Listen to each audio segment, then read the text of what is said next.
कहानी की शुरुआत होती है और हम एक आदमी को देखते हैं जिसका नाम है ईडी मोरा। ईडी अभी अपने घर के बालकनी में खड़ा है और नीचे छलांग लगाने के बारे में सोच रहा है ताकि वो अपनी जान दे सके। तभी उसके पीछे हम कुछ गुंडों को देखते हैं जो उसे मारने के लिए आए हैं और ईडी उनके हाथों नहीं मरना चाहता, इसीलिए वो चाहता है कि वो अपनी जान खुद दे दे। फिर वो बताना शुरू करता है कि आखिर वो यहाँ तक कैसे पहुंचा और यहाँ से कहानी जाती है फ्लैशबैक में। हम ईडी को देखते हैं जो पेशे से एक राइटर है। उसकी हालत देख करके ऐसा लगता है कि वो अपने आप पर बिल्कुल भी ध्यान नहीं देता। उसके बाल बढ़े हुए हैं, उसके साथ साथ उसके कपड़े भी गंदे हैं। वो दिन भर घर में पड़ा रहता है, उसे कुछ भी करने का मन नहीं करता। उसने बहुत समय से कुछ भी नहीं लिखा है। दिन प्रतिदिन उसका समय ऐसे ही बीतते जाता है। वो दिन भर घर में सोता है, नशा करता है और कुछ कुछ खाते रहता है। उसके साथ साथ वो टीवी पर ब्रूस ली की फाइट्स भी देखता है। एक दिन उसकी गर्लफ्रेंड उसे मिलने के लिए बुलाती है जिसका नाम है लिंडी। वो मिलते ही कहती है कि अब उसके साथ नहीं रह सकती। ईडी इस बात को समझ जाता है कि वो कुछ भी नहीं कर रहा है, इसीलिए लिंडी उसे छोड़ रही है। जबकि लिंडी का करियर अच्छा चल रहा है, हाल ही में उसका प्रमोशन भी हुआ है। तब ईडी अपनी पूरी कोशिश करता है कि वह कैसे भी लिंडी को रोक ले। वो उसे शादी के लिए भी पूछने जाता है। तब लिंडी कहती है कि मैं तुम्हारे झांसे में नहीं आने वाली, तुमने पहले भी शादी की थी जो शादी एक सप्ताह के अंदर ही टूट गई। इन बातों को सुनने के बाद ईडी समझ जाता है कि लिंडी अब उसके साथ नहीं रहेगी। इन दोनों का ब्रेकअप होता है और वो निकल जाती है। ईडी आने लगता है अपने घर की तरफ। तभी रास्ते में उसे एक आदमी रोकता है जिसका नाम है वर्नन। ईडी की जो एक्स वाइफ है, वर्नन उसी का भाई है। ये लोग बहुत समय के बाद मिल रहे हैं मगर फिर भी वर्नन ने उसे पहचान लिया। ये दोनों जाकर के बैठ जाते हैं बगल के बार में। तब हमें पता लगता है कि 9 साल पहले जब ईडी वर्नन से मिला था तब वो नशे की चीजें बेचता था, लेकिन अब वर्नन का कहना है कि वो एक फार्मास्यूटिकल कंपनी में काम करता है। उसकी लाइफस्टाइल पूरे तरीके से चेंज हो चुकी है और इस बात को ईडी समझ नहीं पाता। तब वो उसके सामने एक गोली रखता है, कहता है इसका नाम है NZT48। अभी तक ये ड्रग मार्केट में नहीं आया है मगर इससे बेहतरीन चीज तुम्हें कहीं नहीं मिलेगी। ईडी कहता है कि मैं ड्रग्स नहीं लेना चाहता, मेरी ऑलरेडी हालत बहुत खराब है, मैं एक एडिक्ट नहीं बनना चाहता हूँ। वर्नन कहता है कि ये ड्रग बिल्कुल अलग है, तुम्हें पता भी नहीं है कि इसकी ताकत क्या है। मुझे ये बताओ कि एक इंसान अपने दिमाग का कितना प्रतिशत इस्तेमाल करता है। ईडी कहता है कि 5 से 10%। वर्नन कहता है लेकिन ये दवाई तुम्हें मदद करेगी अपने दिमाग का 100% इस्तेमाल करने में, और एक बार तुम्हारा दिमाग इतना चलने लगे तब तुम सोच भी नहीं सकते कि क्या कर सकते हो। मगर ईडी इस चीज को लेने में बिल्कुल भी इंटरेस्टेड नहीं है। तभी वर्नन का फोन बजता है। वर्नन बात करते हुए कहता है कि मुझे निकलना है। वो एक गोली के साथ साथ अपना कार्ड रख करके निकल जाता है। अब ईडी वापस आ रहा है अपने घर की तरफ। रास्ते में वो उस गोली को देखता है, थोड़ा सोचता है और खा लेता है। ऊपर आने के बाद वो जैसे ही अपने घर के अंदर दाखिल होने वाला होता है उसे अपनी लैंडलेडी नजर आती है। वो उस पर चिल्ला करके कहती है कि पिछले कई महीने से तुमने किराया नहीं भरा। अभी इनकी बातें चली रही होती है तभी इसका असर होना शुरू हो जाता है और ईडी को ऐसा लगता है कि उसका दिमाग खुल गया। अब वो सारी चीजों को बड़े ही अच्छे तरीके से देख पा रहा है। वो हर एक चीज को सुन पा रहा है और बाकी चीजों को ध्यान से देख भी पा रहा है कि इस लड़की ने अपने बैग के अंदर कौन सी किताब रखी है। वो तुरंत इस लड़की से बोलता है कि मुझे लगता है तुम अपने पति का गुस्सा मुझ पे निकाल रही हो, क्या तुम्हारे लॉ कॉलेज में कोई दिक्कत है? तब वो लड़की कहती है कि तुम्हें कैसे पता कि मैं लॉ कॉलेज में हूँ, क्या तुम मेरा पीछा कर रहे थे? ईडी कहता है कि नहीं, तुम्हारे बैग में एक किताब है जो लॉ कॉलेज में पढ़ाया जाता है। इस लड़की को भरोसा नहीं होता। तब हमें पता लगता है कि ईडी ने इस किताब को 12 साल पहले बस देखा था और उसके पन्ने पलटे थे, मगर जब वो अपने दिमाग का पूरा इस्तेमाल कर पा रहा है तो उसे हर एक चीज याद आ रही है। इस बात को प्रूव करने के लिए वो उस लड़की को सारी चीजें पढ़ाने लगता है कि इस किताब में कौन से पेज पर क्या चीज लिखी गई है। उसकी लैंडलेडी बहुत ही ज्यादा प्रभावित हो जाती है। ईडी उसके घर के अंदर जाता है और ये दोनों इंटीमेट होना शुरू हो जाते हैं। इंटीमेट होने के बाद वो जैसे ही कमरे के अंदर दाखिल होता है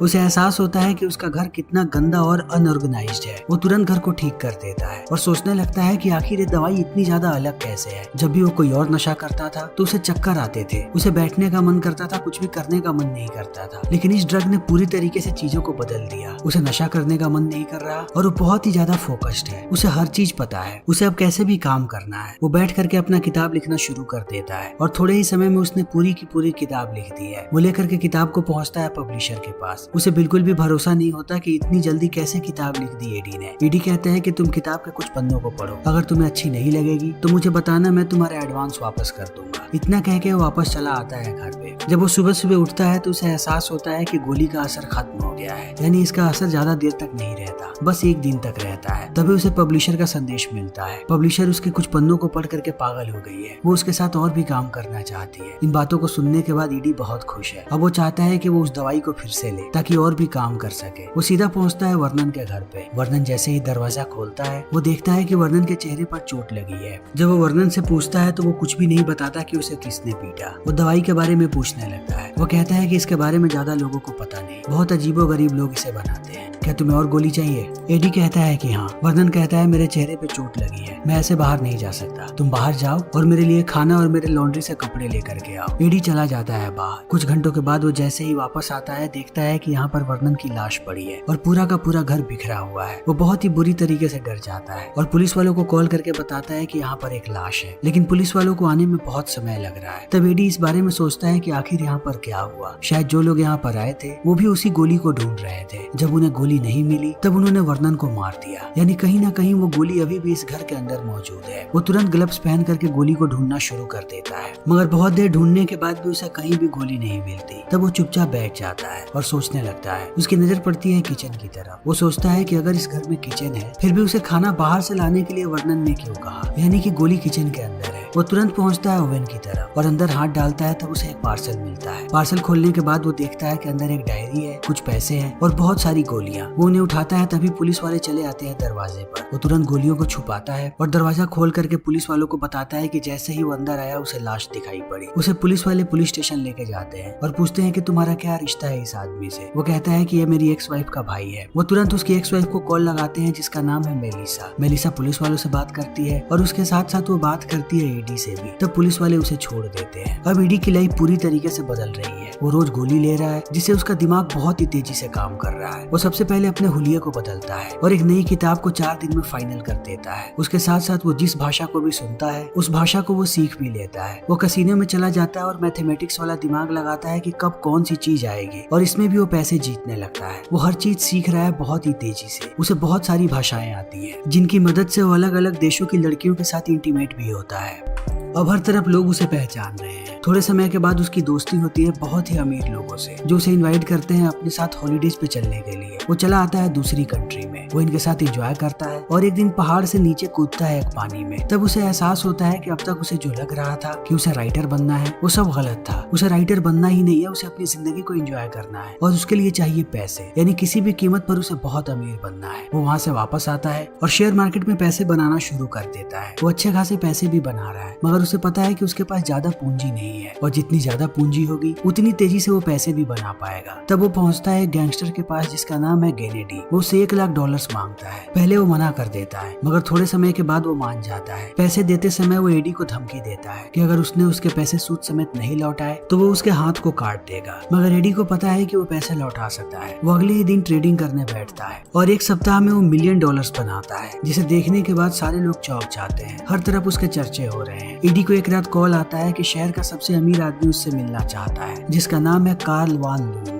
एडी बहुत खुश है क्योंकि अब उसकी जिंदगी बदलने वाली है। तभी अगले दिन उसकी मुलाकात होती है लिंडी से। ये दोनों एक रेस्टोरेंट में बैठे हैं। जब यहाँ पर वेट्रेस आती है तब एडी उससे इटालियन में बात करता है, जिस चीज को देखने के बाद लिंडी बहुत प्रभावित है। लिंडी को भी पता है कि कितने ज्यादा पैसे कमाए हैं यहाँ पर एडी ने। वो हर तरफ बहुत ही ज्यादा फेमस हो चुका है। अब ये दोनों दोबारा एक साथ हो जाते हैं और पूरा दिन और पूरा रात एक साथ ही रहते हैं। तभी एडी को एहसास होता है कि कोई आदमी उसका पीछा कर रहा है। वो चला आता है होटल में वापस और रात में बाहर ही देख रहा होता है खिड़की से कि वो आदमी अभी भी है या नहीं है। तब पहली बार उसे इस दवाई का साइड इफेक्ट महसूस होता है। वो जोन आउट हो जाता है और थोड़े समय के बाद वो देखता है कि वो लॉबी में खड़ा है। उसे याद भी नहीं है कि वो यहाँ तक कैसे आया। अगले दिन उसकी मुलाकात होती है कार्ल से। वो अपनी बातों से कार्ल को भी प्रभावित कर देता है। कार्ल कहता है कि मैं तुम्हें घर छोड़ देता हूँ। रास्ते में वो एक नई कंपनी की पूरी फाइल उसे देता है जिस कंपनी को वो खरीदने वाला है। एडी बहुत ही जल्दी पूरी फाइल को एनालाइज कर लेता है। तब कार्ल उसे छोड़ करके चला जाता है। अब यहाँ पे दोबारा साइड इफेक्ट होना शुरू हो जाता है एडी को। वो एक पल यहाँ होता है तो अगले पल शहर के किसी और कोने में होता है और उसे याद भी नहीं होता कि वो कब और कहाँ कैसे पहुंचा। ऐसे ही बहुत सारे जगह बदलते हैं और अंत में हम उसे देखते हैं कि लड़की के साथ होटल के कमरे में जहाँ वो इंटीमेट हो रहा है। उसे धुंधला धुंधला कुछ याद आता है कि उसी आदमी को उसने यहाँ पर भी देखा है जो उसका पीछा कर रहा था। तभी उसे अपने पैरों में दर्द महसूस होता है और याद आता है कि जब वो सबवे से आ रहा था तब कुछ लोगों ने उसे मारने की कोशिश की, मगर उल्टा वो सबको पीटने लगा क्योंकि टीवी पर उसने ब्रूस ली की फाइट्स देखी थी और ब्रूस ली के सारे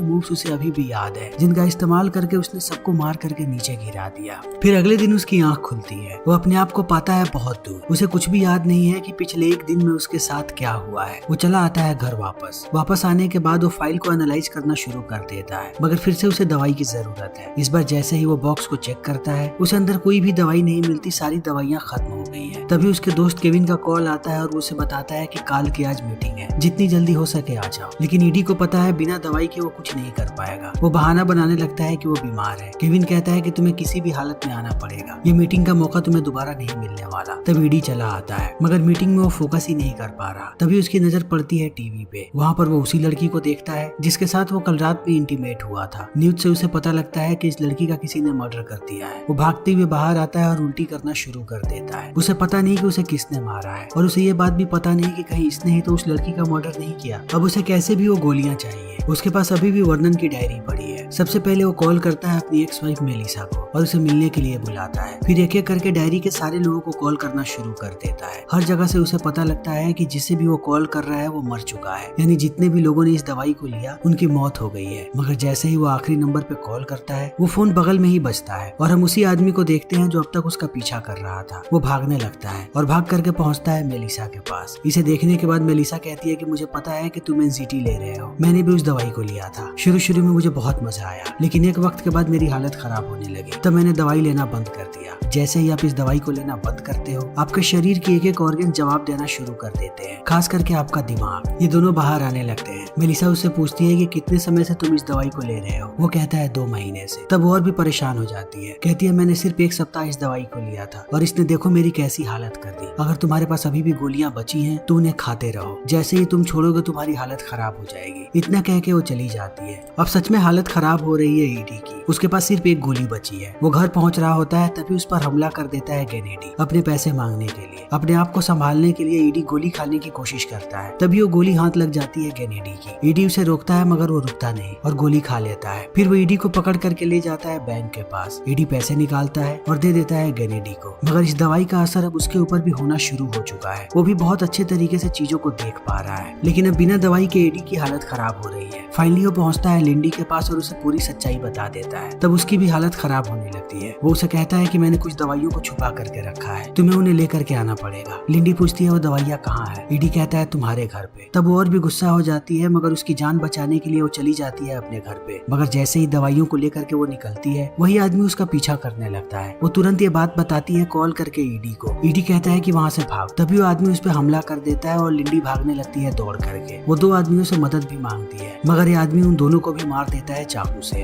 तब लिंडी आकर के छुप जाती है और फिर से कॉल करती है ईडी को। ईडी कहता है कि यहाँ पर तुम्हारी मदद कोई नहीं कर सकता, सिर्फ तुम ही अपनी मदद कर सकती हो। एक गोली लो और खा लो, फिर देखो क्या होता है। लिंडी के पास भी दूसरा कोई ऑप्शन नहीं है। वो एक गोली खा लेती है। तब उसे सारी चीजें बहुत ही अच्छे से नजर आती है। वो दूर देखती है कि एक लड़की है जो आइस स्केटिंग कर रही है। वो भागना शुरू कर देती है लड़की की तरफ। वो आदमी उसके पीछे पीछे भाग रहा है। वो उस लड़की को उठाती है और उसके स्केटिंग शूज से हमला करती है इस पर। तब ये आदमी घायल होकर के गिर जाता है जमीन पे। अब लिंडी पहुंच जाती है अपने ऑफिस। वो एक गोली खिलाती है ईडी को और लेके चली जाती है होटल। अगले सुबह जैसे ईडी की आंख खुलती है वो बिल्कुल ठीक होता है, मगर लिंडी उससे कहती है कि ये दवाई तुम्हें पूरे तरीके से बदल देती है, जैसे इसने मुझे बदल दिया था। जब तक तुम इस दवाई को लोगे मैं तुम्हारे साथ नहीं रह सकती। ईडी कहता है कि मैं इसे लेना बंद नहीं कर सकता, मुझे बहुत सारी चीजों को ठीक करना है। तब लिंडी उससे कहती है कि एक बार तुम सारी चीजों को ठीक कर लो और जब तुम इसे लेना बंद कर दोगे तब मैं तुम्हारे पास आऊंगी। इतना कह के वो निकल जाती है। तब दोबारा काम पे लग जाता है ईडी। अब वो बहुत ही अच्छे तरीके से सोच पा रहा है। वो जाता है काल के पास और उसके साथ काम करना शुरू कर देता है, मगर उसके साथ साथ उसने अब एक स्ट्रेटेजी बनाई है। उसे पता है कि इस दवाई के साइड इफेक्ट्स को कैसे रोकना है। उसे अच्छी डाइट लेनी है, उसके साथ साथ नशे से दूर रहना है, तब वो साइड इफेक्ट्स को रोक पाएगा। फिर वो पहुंचता है एक डॉक्टर के पास उसके लैब में। उसे एक दवाई देता है और कहता है कि ऐसी दवाई मुझे दोबारा बना करके दो, मगर इसमें जो साइड इफेक्ट्स हैं उन्हें खत्म करना पड़ेगा, बदले में मैं तुम्हें मुंह मांगी रकम दूंगा। इतना बोल के जैसे ही वो निकलता है अब उसे जाना पड़ता है पुलिस स्टेशन। वहाँ का पुलिस वाला बताता है कि जिस लड़की की मौत हुई वहाँ पर एक आदमी ने तुम्हें देखा था आखिरी बार उसके साथ, लेकिन यहाँ पर ईडी पूरी तैयारी के साथ आया है। वो शहर के सबसे बड़े वकील को बुलाता है जो एक झटके में छुड़ा लेता है उसे, और अगले दिन ये लोग पहुंच जाते हैं मीटिंग में। यहीं पर हम हैंक नाम के आदमी को देखते हैं जिसकी कंपनी को काल खरीद रहा है। इनकी लगभग डील पक्की हो जाती है, मगर हैंक की तबीयत खराब हो रही है। काल इस डील से बहुत ही ज्यादा खुश है। वो ईडी को कहता है कि मैं तुम्हें $40 मिलियन देने वाला हूँ, उसके साथ साथ अगर तुम चाहो तो मेरे पार्टनर बन सकते हो। मैं नहीं चाहता कि कल तुम मेरा कंपटीशन बनो। इस बात को सुनने के बाद अब ईडी बहुत ही ज्यादा खुश है। फाइनली उसकी जिंदगी बदल गई है। मगर अब वो जैसे ही बाहर आता है वो देखता है कि केनेडी उसके पास आ चुका है। वो उससे कहता है कि मुझे गोलियां चाहिए। ईडी कहता है कि मेरे पास और गोलियां नहीं है। तब वो उसे धमकी देता है और कहता है कि मुझे पता है तुम कार्ल के साथ काम कर रहे हो। अगर मुझे गोलियां नहीं मिली तो मैं कार्ल को बता दूंगा कि तुम एक ड्रग एडिक्ट हो। ईडी कहता है इस बात से कोई फर्क नहीं पड़ता। ईडी को पता है कि अगले दिन जैसे ही डील होगा उसे पैसे मिल जाएंगे और वो कॉन्ट्रैक्ट भी साइन कर लेगा। उसके बाद किसी के कुछ भी बोलने से कोई फर्क नहीं पड़ने वाला। लेकिन अगले दिन हैंक मीटिंग के लिए आता ही नहीं है। थोड़ी देर के बाद उसकी पत्नी आती है और बताती है कि अब हैंक अपनी आखिरी सांसें ले रहा है हॉस्पिटल में। अगर वो ठीक हो गया तो आकर के साइन कर देगा और अगर वो ठीक नहीं हुआ तो पावर ऑफ अटॉर्नी मिल जाएगी उसकी पत्नी को। तब वो कंपनी को बेच देगी। यानी इनका डील अभी भी ऑन है। ये दोनों उसे नीचे छोड़ने के लिए आते हैं। तभी ईडी देखता है कि जो आदमी अब तक उसका पीछा कर रहा था वही हैंक का बॉडीगार्ड है। अब उसे पूरी बात समझ में आती है कि हैंक बीमार क्यों है, क्योंकि वो भी इस गोली को लेता था और गोली ना मिलने की वजह से वो बीमार होने लगा। इसीलिए उसका बॉडीगार्ड इनके पीछे लगा था ताकि उसे गोली मिल सके। इसी बीच अब दोबारा एडी को बुलाया जाता है पुलिस स्टेशन। वो अपने वकील के साथ गया है। वो अपना कोट निकाल करके वकील को देता है और जाके लाइन में खड़ा हो जाता है। आई विटनेस उसे पहचानने वाला है मगर यहाँ पर सारे लोग एक जैसे दिख रहे हैं। वो आदमी कंफ्यूज हो जाता है और नहीं पहचान पाता एडी को। एडी बाहर आता है और कोट लेकर के सीधा चला आता है कार्ल के पास। कार्ल बहुत ही परेशान है। वो कहता है कि हैंक अपनी आखिरी सांसें ले रहा है। ये बातें मीडिया में आ चुकी हैं कि हम उनकी कंपनी को खरीद रहे हैं। तभी फिर से झटका लगना शुरू हो जाता है एडी को। उसे एहसास होता है उसके गोली लेने का टाइम हो गया है। वो हमेशा गोली को अपने कोट में लेकर के चलता था, लेकिन अभी वो देखता है कि उसके कोट से सारी की सारी गोलियां गायब है। वो परेशान होकर के आने लगता है बाहर। तभी वो देखता है उसके लिए कुरियर आया है। डब्बा खोलने के बाद वो देखता है कि इसके अंदर 2 लोगों के हाथ हैं। ये वही 2 लोग हैं जिनको एडी ने अपने बॉडीगार्ड के रूप में हायर किया था। यानी कि ये सब कुछ केनेडी ने किया है। वो चला आता है अपने घर पे और टीवी देखने लगता है। टीवी में वो जैसे ही अपने वकील को देखता है उसे एहसास होता है कि यही वकील काम करता है हैंक के लिए और इसी को अपना कोट दे करके ईडी अंदर गया था। यानी इस वकील ने सारी गोलियों को चुराया और भेज दिया हैंक के पास। यानी अब अगर हैंक को गोली मिल गई तो वो फिर से ठीक हो जाएगा। उसका दिमाग काम करना शुरू कर देगा और वो अपने डील को कैंसिल कर देगा कार्ल के साथ। और एक बार डील कैंसिल हो गई तो $40 मिलियन एडी को नहीं मिलेंगे और ना ही कंपनी में पार्टनरशिप। यानी कि वो पूरे तरीके से बर्बाद हो चुका है। ना अब उसके पास कोई पैसा है और ना ही कोई गोली। सब कुछ खत्म हो गया। तभी उसका दरवाजा बजता है। वो कैमरे में देखता है कि बाहर केनेडी आया हुआ है। उसे और भी गोलियां चाहिए। बीच में अपनी जान बचाने के लिए उसे कुछ गोलियां दी थी एडी ने, लेकिन केनेडी को और भी गोलियां चाहिए। तभी एडी अपने फोन को चेक करता है। वो देखता है कि फोन में नेटवर्क नहीं है, यानी कि वो मरने वाला है। लेकिन वो उनके हाथों नहीं मरना चाहता, इसीलिए खुद चला जाता है बालकनी में कूदने के लिए। तब उसे याद आता है कि उसने एक गोली डब्बे में छोड़ दी थी जिसे वो अभी भी खा सकता है। वो वापस आकर के सारी चीजों को निकालता है और गोली तक पहुंच जाता है, मगर उसे वो खाता उससे पहले केनेडी चला आता है अंदर। उसके अंदर आते ही एडी के हाथ से गोली गिरती है और चली जाती है नीचे। तब केनेडी एक इंजेक्शन निकालता है और कहता है कि तुमने जो मुझे गोली दी थी वो डायरेक्ट खाने से ज्यादा देर तक असर नहीं रहता, मगर मैंने उसे लिक्विड में कन्वर्ट कर दिया। अगर उसका तुम इंजेक्शन का डोज लो तब वो खून में ज्यादा समय तक रहता है। मुझे बताओ कि बाकी गोलियां कहाँ पर है। गोली खाने से पहले मुझे मेरा पोटेंशियल पता ही नहीं था। गोली खाने के बाद मुझे समझ में आया कि मैं दुनिया का सबसे अमीर आदमी बन सकता हूँ। अब मैं इम्पोर्ट एक्सपोर्ट में घुस रहा हूँ। वो अपने आदमियों को कहता है कि जाओ पूरे घर में जाकर के गोलियों को ढूंढना शुरू करो और वो टॉर्चर करने के लिए आगे बढ़ने लगता है एडी को। तभी एडी देखता है कि बगल में ही एक चाकू पड़ा है। जैसे ही उसके पास केनेडी आता है वो चाकू से उसे स्टैब कर देता है और तब तक स्टैब करते रहता है जब तक वो मर ना जाए।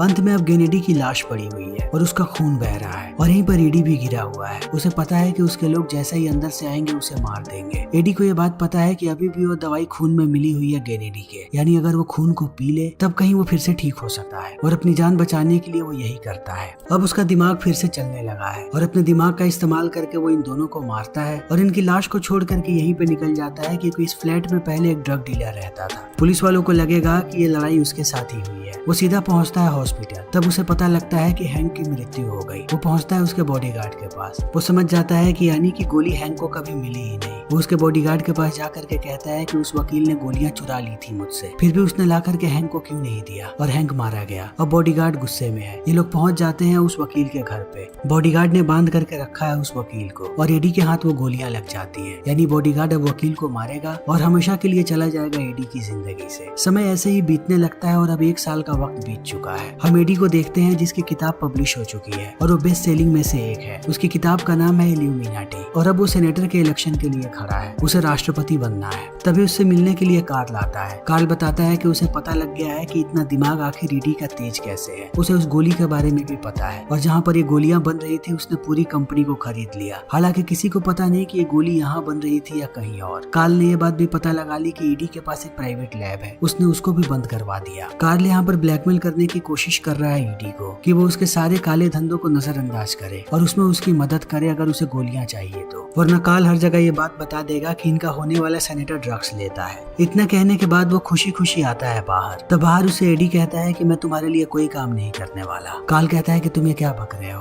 एडी कहता है कि तेज दिमाग होने का एक ही फायदा है, आप सबसे एक कदम आगे चलते हो और सबसे पहले उन चीजों को सोल्व करते हो जो आपके लिए एक समस्या है। मैंने एंजाइटी की समस्या को सोल्व कर दिया। तुम्हें क्या लगता है कि मैं रोज दवाइयां ले रहा हूँ? मैंने उस पर सालों काम किया है और सालों काम करने के बाद मैंने उससे सारे के सारे साइड इफेक्ट्स को हटवा दिया। अब मुझे रोज गोली लेने की जरूरत नहीं है। मैंने ऐसा फॉर्मूला तैयार किया जिसे एक बार लेने के बाद हमेशा मेरा दिमाग वैसे ही काम करेगा और वो फॉर्मूला सिर्फ मेरे दिमाग में है। मेरे अलावा किसी को इसके बारे में भनक तक नहीं लगी है। अब वो गोली कहीं एग्जिस्ट ही नहीं करती और मेरे अलावा कोई उसका इस्तेमाल भी नहीं करेगा। वो कहता है कि तुम्हें सामने वो गाड़ी दिख रही है, 500 मीटर दूर से एक गाड़ी आ रही है 170 की रफ्तार से। वो तुरंत आकर के इस गाड़ी में टक्कर मारने वाली है और ऐसा ही होता है। फिर वो आगे बढ़ता है कार्ल की तरफ, उसके सीने पर हाथ रख के कहता है कि तुम्हें दिल की बीमारी है और ये बात सिर्फ कार्ल को पता थी, उसके अलावा कोई नहीं जानता था। वो उसे गाड़ी में बैठा देता है और कहता है कि अगर तुम्हें लगता है कि तुम मुझे ब्लैकमेल कर सकते हो और मेरा करियर खराब कर सकते हो तब तुम सबसे ज्यादा भ्रम में हो। मैं हमेशा तुम लोगों से एक कदम आगे था। अगर तुमने कोई भी कदम उठाया तो मेरे पास उसके 5 जवाब होंगे। मैं तुम्हें कहीं का नहीं छोड़ूंगा। अब इन बातों को सुनने के बाद कार्ल की हालत खराब है। वो यहाँ से चला जाता है और एडी सीधा पहुंचता है एक चाइनीज रेस्टोरेंट में। लिंडी उसके सामने बैठी है, यानी कि ये दोनों अभी भी एक साथ हैं। जैसे यहाँ पर वेटर आता है, एडी चाइनीज में ऑर्डर करता है और उसे देख करके लिंडी मुस्कुराती है। तब एडी भी मुस्कुराता है और ये फिल्म यहीं पर खत्म हो जाती है।